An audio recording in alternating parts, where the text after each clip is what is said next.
welcome back to the Data Driven Prosperity channel. I am Roy, and here is where we're tracking the housing bubble, the eviction crisis, and many more problems with the economy today.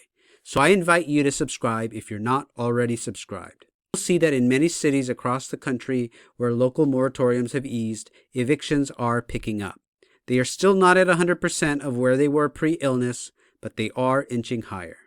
Also, I wanted to highlight the fact that this moratorium does not take away your obligations to pay your landlord. So if you are in a rental that is too expensive for you, instead of not paying and racking up a huge debt, it's best to move in with family or seek cheaper accommodations.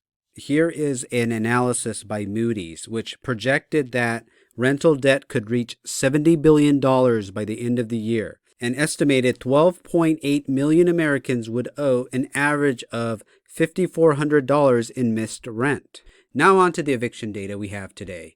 The local moratorium for Phoenix ended October 31st. Just in the last week, we've had 674 filings in Phoenix. As we can see, evictions are slowly, steadily going back up. They show a graph, the entire Phoenix area. Red is more than 100% up in terms of the number of filings. And what I noticed was the suburbs that had more evictions. This is Houston, Texas. Their local moratorium ended on May 19th. We had that big jump in from May to June, and we've been pretty steady. And when we take a look at the graph of Houston as a whole, as you go farther out from this Houston epicenter, we do seem to have more increases of evictions. Here is Tampa, Florida. The local moratorium ended in July 28th. As soon as that ended, we've seen evictions increase. Right here where I have my pointer is when the local moratorium ended. You can see since then our trend has been up. The CDC order again took into effect at September 4th. Maybe for that first week we saw a drop in eviction filings, but it's gone back up since. So here we have the filings relative to the average. I've been looking at the filing versus the average per the month. We are approaching back to a normal rate of eviction. With unemployment and the job market as bad as it is, the labor market not looking to be getting any better, evictions will not only take out the 100% of average, but triple, double, triple, quadruple. So here is a graph of Tampa. There are evictions all over the place. It's scattered around. It doesn't look like it's only the suburbs where it's higher. It seems like it's kind of spread out. This is Boston, Massachusetts, where the local moratorium ended just in October 17th. And only now are we seeing the eviction filings start. Look at all of these months where there had been no evictions. Just even under normal circumstances, without the illness, without all of these job losses, without all of these lockdowns, you still expect a certain number of evictions, as indicated by here in blue, which is what the 5-year average would be. That's the number you would expect under normal times.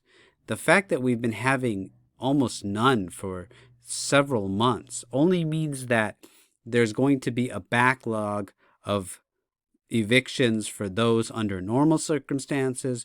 Plus, on top of that, you've got the unemployment situation, the poor labor market, the poor economy. Just think about how much debt's been racked up by the renters in Boston for staying in these locations for several months and potentially not paying. So unlike the maps of like Tampa or Houston, this map of Boston shows that eviction filings are down across the board no matter where, except for a few areas in Somerville and in Newton. This Tennessee, their local moratorium ended on June 1st, and we saw evictions start to pick up May 10th. And it's been going up ever since. You got the CDC order. It gave that temporary little blip in September, but it's still been trending up. 141 filings in the last week. Here we're looking at Milwaukee, Wisconsin. Their local moratorium ended May 26th. And since then, you saw the number of evictions shoot up to as many as 469 per week. It even got to as high as 503, but April and May were near zero, and then in June and July it shot back up. I think that's probably what's going to happen to Boston. Boston's had practically no evictions for several months, and once evictions come back, you're going to see a flood of them, which is what Milwaukee saw.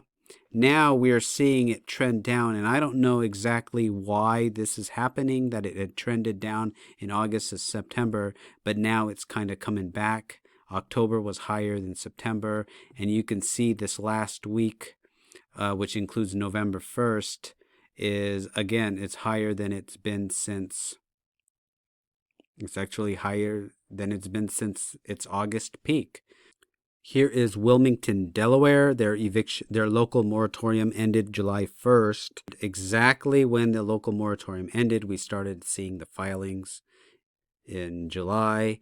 There were practically no evictions in April or May, or even in June. And then once they were allowed to evict again, it started to go up. Without the CDC moratorium, you would have seen it continue to go up, and it would be higher in each of these localities right now. Here is Cincinnati, Ohio. Their local moratorium ended in June, and since then, the number of evictions had gone up. Since the CDC moratorium, it started to trend down again. Looking at these cities in detail, we can see that evictions have been going up since local moratoriums were lifted.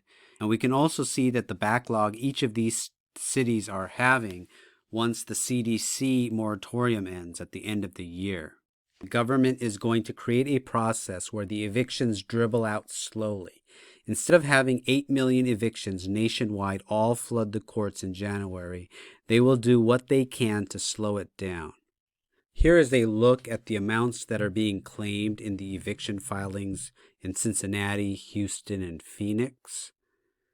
There are some that are for just $500 or less. In cities like Houston and Phoenix, the bulk of the eviction filings are between $1,500 to $3,000. The data that this covers is April 1st to August 22nd. And here is a graph. You can see that it's trending up. Houston started at about 1,000. Now it's heading up to 1,500. But these cases were evicted. These were filed. But think about all those that haven't been paying since March or April. They've been able to avoid eviction. Now they're protected from the CDC's eviction, potentially for an extra 4 months. The median claim could easily get up there. Just in these couple of cities, we can see many are already more than $3,000. So now we have to add rental debt to all other forms of debt that people owe. Credit cards, student loans, autos. I suppose those with rental debt don't owe on mortgages, but also mortgage debt. This debt bubble is just ballooning. Here's the notice by the CDC published on September 4th, 2020. The declaration under penalty of perjury for the Centers for Disease Control and Prevention's temporary halt in evictions to prevent further spread of the illness. Under the CDC's order, you must provide a copy of this declaration to your landlord, owner of the residential property where you live, or other person who has a right to have you evicted or removed from where you live. Each adult listed on the lease, rental agreement, or housing contract should complete this declaration. Unless the CDC order is extended, changed, or ended, the order prevents you from being evicted or removed from where you are living through December 31st, 2020. In your declaration, you need to state the following as being true and correct.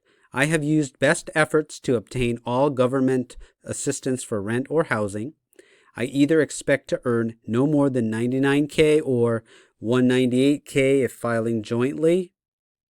I am unable to pay my full rent or make a full housing payment due to substantial loss of household income, loss of compensable hours of work or wages, layoffs, or extraordinary out-of-pocket medical expenses. I am using the best efforts to make timely partial payments that are as close to the full payment as it can permit. If evicted, I would likely become homeless, need to move into a homeless shelter, or need to move into a new residence shared by other people who live in close quarters because I have no other available housing options. I understand that I must still pay rent or make a housing payment and comply with other obligations that I may have under my tenancy, lease agreement, or similar contract. I further understand that fees, penalties, or interest for not paying rent or making a housing payment on time as required by my tenancy, lease agreement, or similar contract may still be charged or collected. I further understand that at the end of this temporary halt on evictions, on December 31st, 2020, my housing provider may require payment in full for all payments not made prior to and during the temporary halt, and failure to pay may make me subject to eviction pursuant to state and local laws. Thank you for staying until the end. This is a longer video than I typically do, but I hope you did enjoy looking at these numbers like I do. Have a good day.